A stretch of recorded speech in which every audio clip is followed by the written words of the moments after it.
so tell me how SNCC differed from CORE and, let's say, SCLC.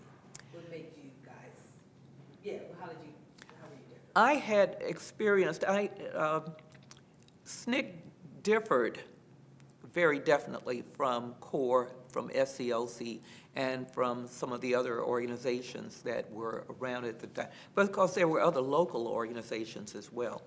And that I respected what all of these organizations were doing, but for me, SNCC was an organization of my generation. It was appropriate, more appropriate for me, because the energy of it was, and the ideas and the thoughts, the philosophy with SNCC was much more in tune with my own thinking. I felt that SCLC was rooted more in religion. It was the Southern Christian Leadership Conference, and as a consequence, it was dominated more by ministers. And while Ella Baker, who was the founding person for SNCC, came out of SCLC, I think that she had a spirit that was much more attuned towards allowing us as younger people to really express ourselves and to design a movement that was much more appropriate for us.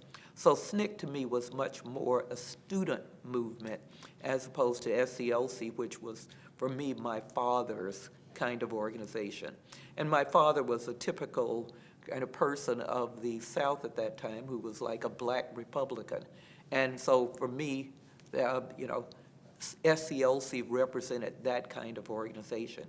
The contact that I had with CORE was in the summer of, not the summer, but the fall of 1964. I left Tuskegee and worked and volunteered to work in Mississippi in voter registration in the fall of 1964. And at that time, again, I met people from SCLC, from CORE, because it was a grouping of people under what they call COFO, the Council of Federated Organizations, all working in Mississippi. So you had many groups working there, and this was after the 3 civil rights workers, Goodman, Cheney, and Schwerner, had been found murdered. And again, it was the sort of philosophical underpinnings of SNCC that I strongly identified with, and that included a lot of young people from the South.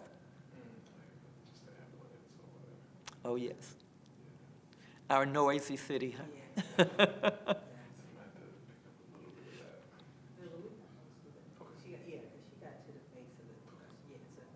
So SNCC was, philosophically, I felt really in tune with SNCC, and it was, we'd have long discussions. We spent a lot of time, we worked really hard.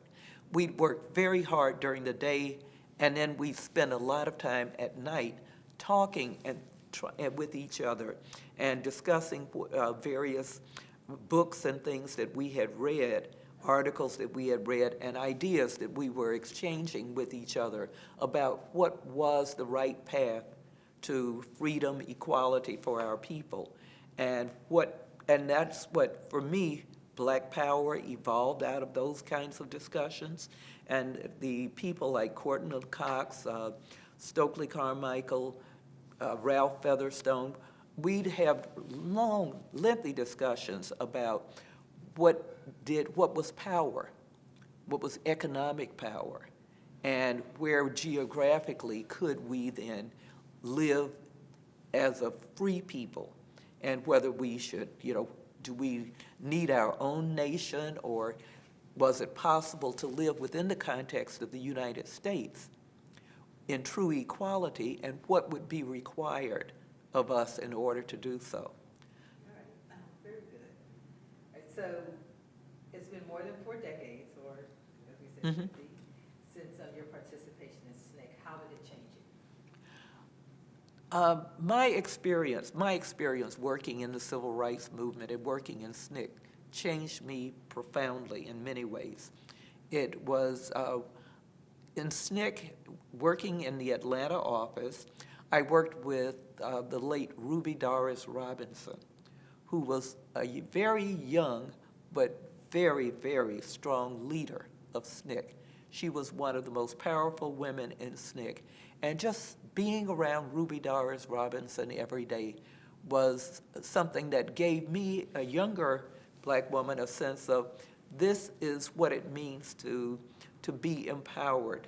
This is what it means to sort of come into your own in many ways, to lead, to be a leader. And that is certainly something that has that I've carried with me throughout my life. Since then, I felt that if there was something that needed to be done, then we could do it. And that was true of the other women with whom I worked there, Karen Spellman, Freddie Biddle, Freddie Green Biddle, just a number of Ethel Minor, who had been Malcolm X's secretary. These were some really strong women, and working with them just gave me a sense that there wasn't anything really that we couldn't take on. All right. And then lastly, what was your fondest memory being in SNCC? Give me a minute to think about that. My fondest memory of being in SNCC was actually the camaraderie, that it really was a family. And that carried through whether I was in Atlanta or when I was in Lowndes County or when I was at Tuskegee. But in working with the young people with whom I worked, it really was, we developed a kinship. And so sometimes it was the most trying and most frightening moments that were the ones that were creating that strongest bond. I remember one night in Lowndes County, the Freedom House was being attacked. There was we were really concerned that whites were shooting into the tents, where there was a tent city where people who had been evicted from the land were living. And just the way in which local people, as well as the people who were a part of SNCC, we all sort of worked together that night to protect each other. And that it's coming through something like that afterwards, that when you hug each other, you're hugging each other because you are genuinely glad that you're alive, you're glad you've survived something so difficult, but that you also feel this strong kinship.